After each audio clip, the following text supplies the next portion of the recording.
अनोखी परी। एक बार की बात है कि एक लड़की किसी गांव में रहा करती थी। उस लड़की का नाम आंचल था। उस लड़की के माता पिता नहीं थे, इसलिए वह अपने चाचा और चाची के घर रहा करती थी। उसके चाचा और चाची की खुद की एक लड़की भी थी।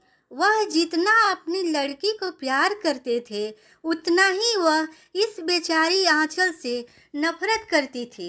उनकी लड़की का नाम गीता था। चाचा और चाची इस बेचारी आंचल को सारा दिन काम करने को कहते थे।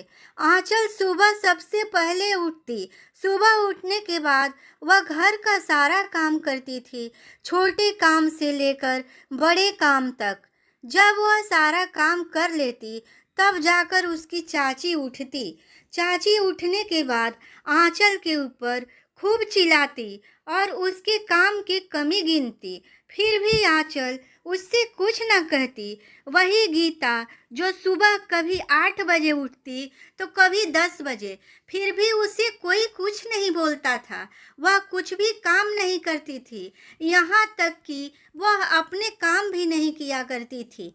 एक बार की बात है, घर पर कुछ मेहमान आए हुए थे। आंचल ने सारा खाना बनाया, लेकिन गलती से खाने में छोटी सी कमी हो गई। इस पर आंचल की चाची को बड़ा गुस्सा आ गया। चाची ने सजा के तौर पर उसे घर से भगा दिया।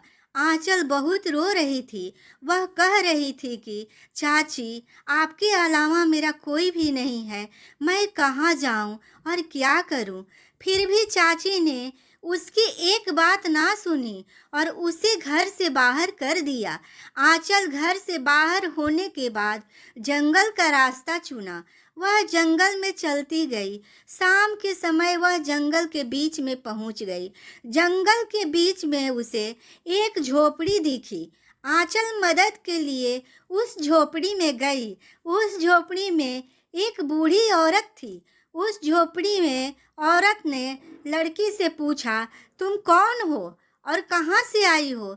इस पर आंचल ने अपनी सारी बात बता दिया और रोने लगी। बूढ़ी औरत ने कहा, जिसका कोई नहीं होता उसका ऊपर वाला होता है। बूढ़ी औरत ने उस लड़की को अपने झोपड़ी में रख लिया। वह लड़की उस बूढ़ी औरत की सारी काम किया करती थी। 1 साल बाद बूढ़ी औरत को जानकारी मिली, राजकुमार के लिए लड़की को खोजा जा रहा है। इस बात से बूढ़ी औरत ने लड़की को बताया और कहा, क्या तुम राजकुमारी बनना चाहती हो? इस लड़की ने कहा, पर कैसे माँ? बूढ़ी औरत तुरंत परी में बदल गई। परी बोली, मैं एक परी हूँ। मैं तुम्हारी ईमानदारी, मेहनत से बहुत ही खुश हूँ। अब मैं तुम्हें एक राजकुमारी बना दूंगी। यह कहने के बाद वह सामान्य लड़की राजकुमार बन गई और उस लड़की की शादी राजकुमार से हो गई। वहीं आंचल की चाचा और चाची गरीब हो गए। गीता के आलस के कारण उसे बहुत प्रकार की बीमारी भी हो गई। ये कहानी कैसी लगी प्लीज़ कमेंट में ज़रूर बताइएगा और चैनल को सब्सक्राइब भी कर दें।